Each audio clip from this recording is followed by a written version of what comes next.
All right. Welcome to another edition of Shabbat Lounge. This is Matt. And Jake here. We're coming before you with another Talking Torah. Talking Torah with Sabbath Lounge, and we appreciate you stopping by. And we are going through every week. We're kind of behind, but eventually we'll be caught up. So Eventually. So maybe. Well on our way. So this one happens to be week 8. Week 8, Vayishlach. Yes. I think that's right. Sounds Nailed right it. To me. Nailed it. And it means he sent. So who's the he? He who? He be sending out. He sent. Yeah. Who's he? Who's sending? Yahweh sending? I don't know. So that sometimes I look at these and I'm like, I'm not sure I understand what it means, but someone is being sent good somewhere. Question. So Jacob does go. Yeah. We're still talking about Jacob and his name being changed and wrestling with some kind of deity. So we'll just jump right into it. So you get this. So if you've studied the Bible very long, we all see this pattern that the same things that the fathers do, the children do. Right. And so they have this whole long line of Abraham and saying, she's my sister. And then they all say it. Yeah. They did not learn. No. It's the carrying on of the sins of the father kind of situation, I think. And the whole polygamy thing, keep bringing wives into this, and it makes it real messy. Yeah. Real complicated. So, but anyway, you see this pattern from Abraham onto his grandsons, and just like your family, we all have families that have patterns in them, good or bad. Yeah. And to me, that's part of what this story says. Yeah. We definitely get that out of it. Yeah. Chip off the old block is what they used to say. That's right. In fact, my grandma used to call me Chip. And I was just like, I'm real confused. My name's not Chip. Don't worry. I'm just offending you. So there's an interesting comparison here. Jacob is like Yeshua. Why don't you tell me how that is, Matt? All right. Well, they both were alone in the garden. Mm-hmm. And so, Yeshua is alone in the garden. Now, Esau, was he alone in the garden? Does it say garden? Esau? I mean, Jacob. Jacob? I don't know if it uses the term garden. I don't think it does garden, but he's outside. He is outside. He's not in a church building. Yeah. He's not in a sanctuary. He's not in a temple. And he's outside, and that technically is like a garden. Yeah, he kind of sends his people ahead and kind of hangs out by himself, like Yeshua did many times. Yes, he's definitely alone, and he's in distress. It doesn't say that he was in distress, that he's praying, sweat, drops of blood are forming. It doesn't say that, but he's definitely stressed out. Why is he stressed out? Because he's afraid that Esau is going to smote him. Yes, he's afraid of being smoted. Yeah. Smoted? Smoten. I think it's smoten. Smoten. Yeah. And so he's facing an enemy, an enemy that is... Why do you think it's certain death for him? Well, because Esau was a manly man, and Jacob had gained the ire of him. What does ire mean? Esau was angry with him. And Esau was rough and tumble, and no way Jacob was going to stop him from killing him if he wanted to. So, So like you're saying here, he's facing certain death. Yeah, he was pretty positive that this was not going to end well. Right. And I think he's, in essence, praying that this could pass from him, that this cup of suffering that he thought he was going to have to dwell, he was praying, that this wouldn't happen. And so he definitely gets met with the deity. We'll talk a little bit about that. But he wrestles with God, if you will. And at the end, when the two parties meet, there's a kiss. Just like a Judas kiss. Yeah. And so I think there are a lot of similarities between Jacob being like Yeshua and I don't know anything else. Yeah, no, those are real interesting. Mm-hmm. So definitely things, sometimes we just throw some things out. We don't necessarily go into depth, but that's something you should check out and think about it when you read through the scripture. Right. So. This whole series is at high level. Okay. So yes. Just hitting the highlights. Just trying to hit the highlights. So would you read Matthew 26? It kind of ties back to this garden story. I may have to move us around. So then came Yeshua with them unto a place called Gethsemane, and said to the disciples, Sit you here while I go and pray. And he took with him Peter and the 2 sons of Zebedee, and began to be sorrowful and very heavy. Then he said to them, My soul is exceedingly sorrowful, even unto death. Tarry you here and watch with me. And he went a little further and fell on his face and prayed, saying, O my Father, if it be possible, let this cup pass from me. Nevertheless, not as I will, but as you will. And he came to his disciples and found them asleep, and said to Peter, What could you not watch with me for an hour? Watch and pray that you enter not into temptation. The spirit indeed is willing, but the flesh is weak. He went away again the second time and prayed, saying, O my Father, if this cup may not pass from me, except I drink it, thy will be done. And he came and found them asleep again, for their eyes were heavy. And he left them, and he went away again, and he prayed a third time, saying the same words. He cometh to his disciples and said to them, Sleep on now, and take your rest. Behold, the hour is at hand. The Son of Man is betrayed at the hands of sinners. Rise, let us be going. Behold, he's at the hand that doth betray me. And while yet he spoke, Judas, one of the 12, came to him with a great multitude of swords and staves. What's a stave? Like a big stick. Plural for staff. Staff. Oh. From the chief priests and elders and the people, and he betrayed him and gave him a sign, saying, Whomsoever I shall kiss, that same is he. Hold him fast.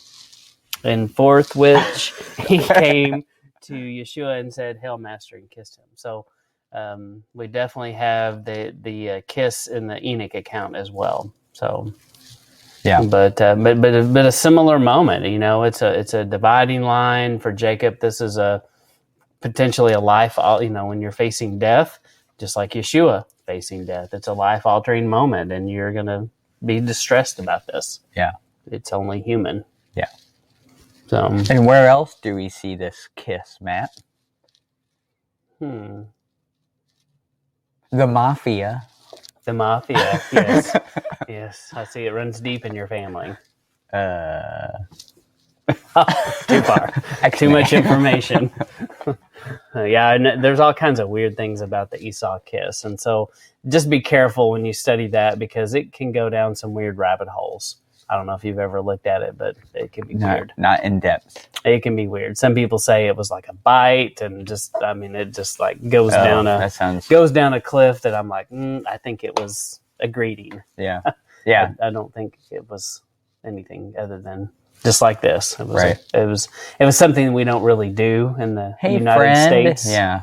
So I did tell my wife that during Corona I would stop hugging and kissing everybody I meet. But she liked that. That's good. Yeah. But she was like, you shouldn't be doing that. Don't worry, I'm not. So, we can't know. No, we can't. But definitely with Corona, it's probably not recommended to go kiss people that you don't know. Probably not. You haven't seen in a while. Yeah, don't do that. Yes. This was before Corona. Oh, we might be getting into that later. Oh, maybe.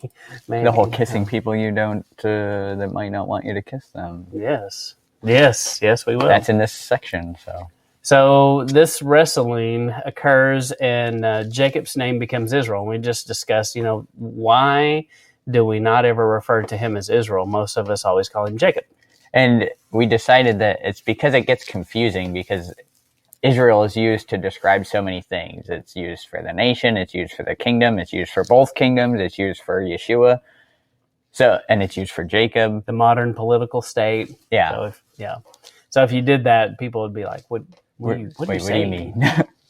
Define your terms, sir. And so who does he wrestle with? What is this? Do you think the picture I chose is accurate? I think that's a historical painting that's out in the public domain. I think that is exactly what it looked like. Uh-huh. Yeah. Probably not close, but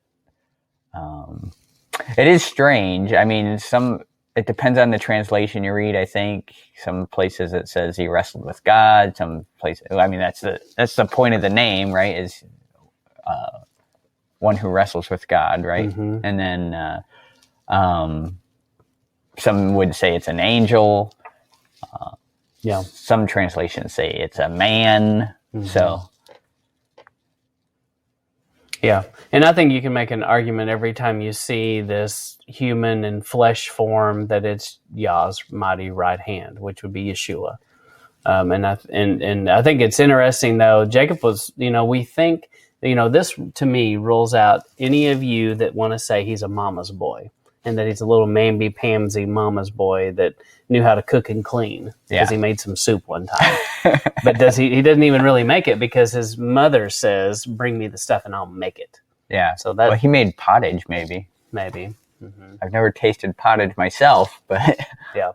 I hear it's delicious. Well, it seems one would give his firstborn blessing for that. Apparently.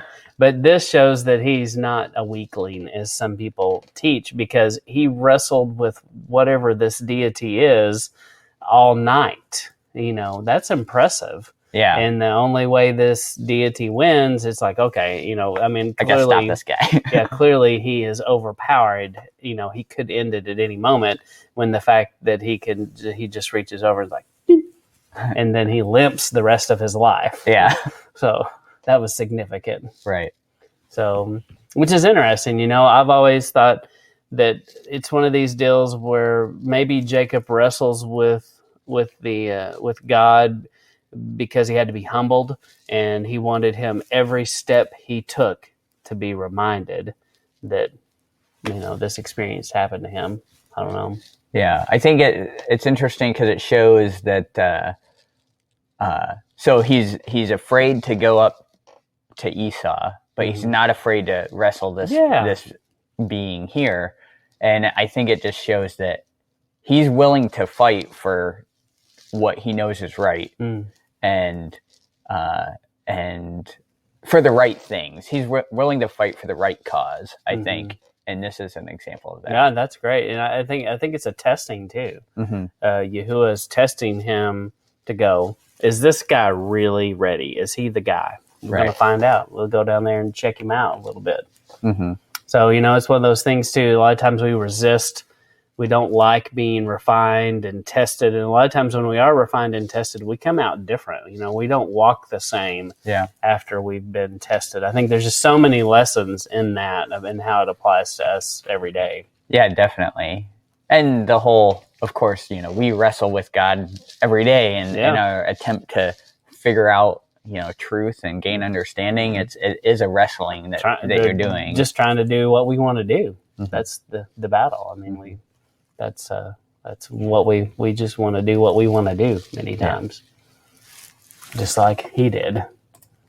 So you get this concept too in 32:10 about the two nations. So he divides his camp, and basically is a foreshadowing to a divided kingdom. And then you also have this whole thing about the Edomites, which Esau is an Edomite. Later on, we see Herod, who's an Edomite and who's not a legitimate priest.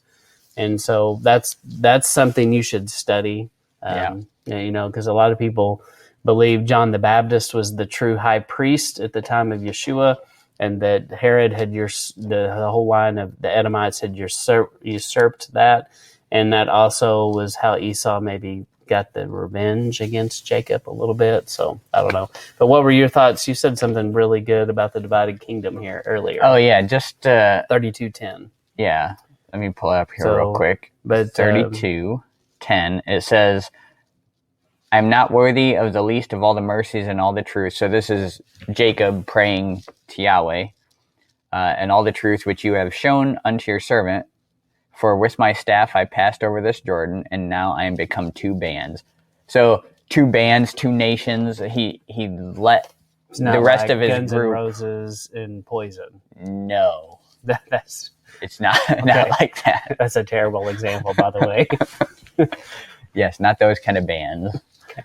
But so he lets his family and stuff go ahead of him, and he stays back, and so they're separated. And this after they cross over the Jordan, just like when Israel crosses over the Jordan after leaving Egypt and take possession of the land. They divide into 2 kingdoms, and now this is what happens here. Mm-hmm. So I just think that's interesting. Yeah, it is. It's definitely interesting. And, I've always looked at it as he divides up, and there's definitely a connection between the children that come from the wife he really loves, who didn't have weak eyes, and then Leah, and he kind of separates them. If these guys go, it's okay. I'm gonna send them the first wave, right, and then I'm gonna hold back my special treasure back here towards the end, which is kind of interesting. Yeah, it just shows you a little bit about Jacob and how he thought about this lineage. That's the only thing I've ever assumed, but I don't know. Yeah, I'm not sure. But it does appear that to me that this favoritism shows up there. Yeah. And so then we have the very interesting, if not weird and creepy and puzzling story of Dana raped by Hamor. Right. It's just kind of thrown in there. Mm-hmm. So it's important because it's like, why are we talking about this? How did this come up? Yeah. It seems out of place, but I mean, it's in there. So, was Dinah indeed raped by Hamor? If you almost every Bible that you look at, it's going to say that. It's going to give you that subheading. But I do think it's possible that that's not what happened here. Because, when you read it in context, you see someone who is madly in love.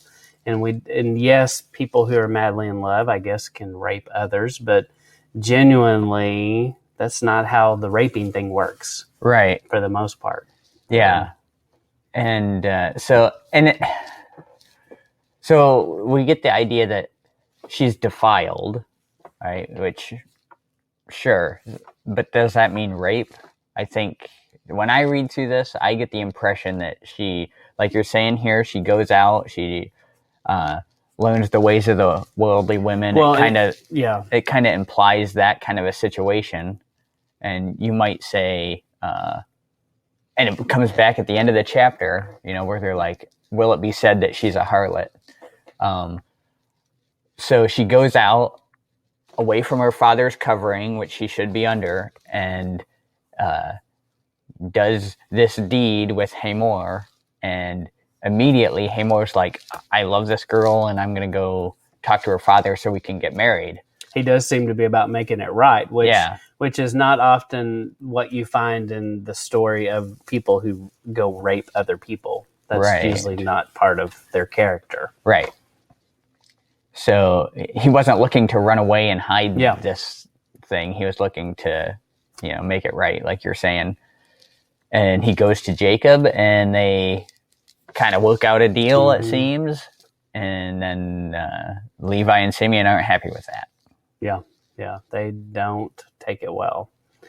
But, and then you've got this whole weird thing. Did she have daddy issues? Yeah. Did she run away? That's another possibility. We don't really think about these stories sometimes like that, but I think we've got to put human flesh on these stories. And, she does come from the mother who was less loved, if you will. And, could she have felt like she was less loved by the grandfather, was it a grandfather? By Jacob as well, yeah. Mm-hmm. And so it does make you think, no, not grandfather, her father. Yeah. So, but yeah, it does make you think she could have had issues with that. And that to me, the scripture does imply that she goes out and does something. She goes and explores the world, ways of women, something. Yeah. So checking it out, and probably something she wasn't supposed to do, and it doesn't imply that she had her father's permission, and then she gets into trouble basically and has to be rescued to a certain extent.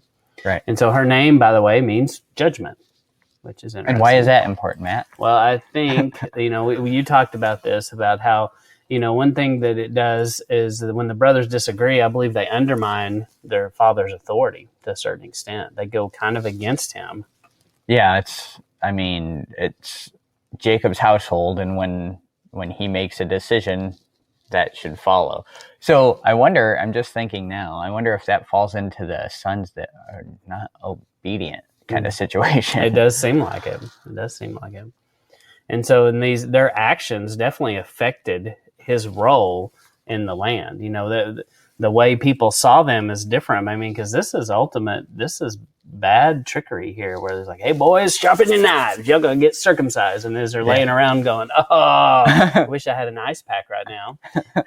That's when they show up again and kill them. Yeah. And so people heard about this. People heard, hey, do you mess with them and they're gonna trick you. I mean, it did not make things easy for them as they conquer the land later. These stories got told. But where you're going don't stain the family name. Yes, don't stain it. So she could be the church, the bride, the harlot. I think it's kind of an interesting study, definitely considering her name means judgment. Mm-hmm. Could it be end-time judgment? And basically you see this story of the oppressors of the bride are judged as she's rescued, and that judgment was from the high priest, because Levi for sure represents the Levitical priesthood. Mm-hmm. And so, if he's the first guy and the priesthood's kind of in his lineage, it makes sense that he would be considered the high priest of that lineage. Yeah. So I think the theme is definitely there. Yeah. So when he goes and takes vengeance, and there is bloodshed, which makes you think about end times judgment and Yeshua coming back to rescue the bride from its harlotry and pull it back. And there's definitely going to be bloodshed for the people at that point that have oppressed the bride. But, that's a whole nother discussion, but it's definitely something to pursue. Yeah. So when Yeshua returns, he will lay waste to all the things that have defiled the bride. Yeah. And the bride will have to present herself and clean up a little bit here. Yeah. So get clean. Get clean. That's right. So in Genesis 28:10, we'll talk about this for a second. And Jacob vowed a vow, saying, if Elohim will be with me and will keep me in this way that I go, and will give me bread to eat and clothes to put on, then then it goes on to say, then he will be my Elohim and I will be his servant.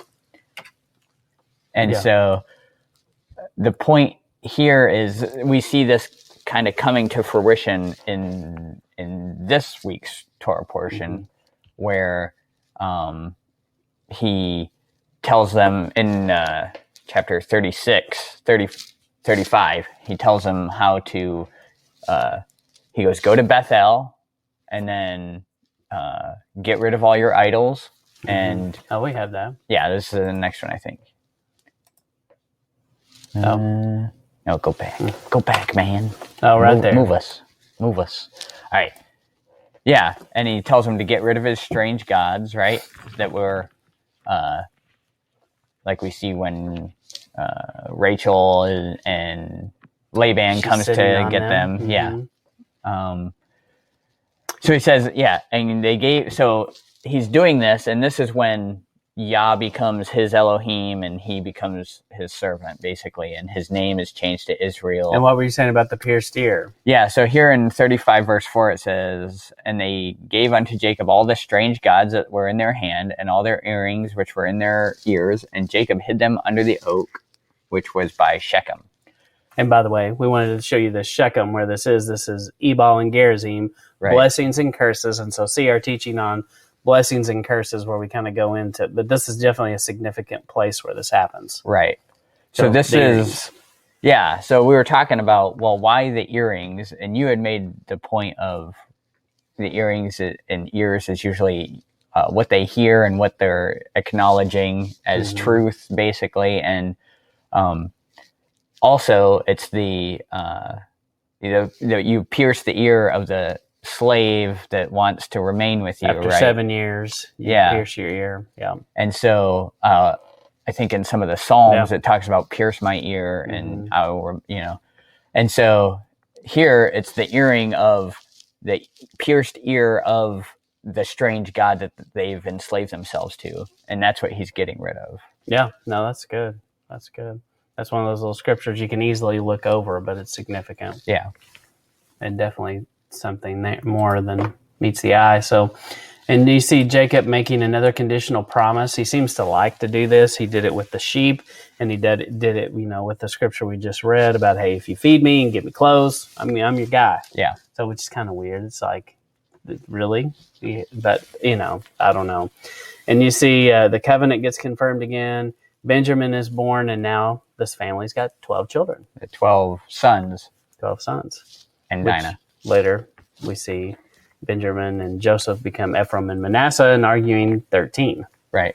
So, anyway. And so that's a whole interesting thing. Study that, and then look at Judas, his 12 apostles that actually become 13 with Matthias. So, it's all kind of interesting. It seems to be connected because no connection. It is. There's zero connection. So, is there anything else from week 8, Genesis 32, 3 through 36, 43? No, I think that's, that's enough to get people started.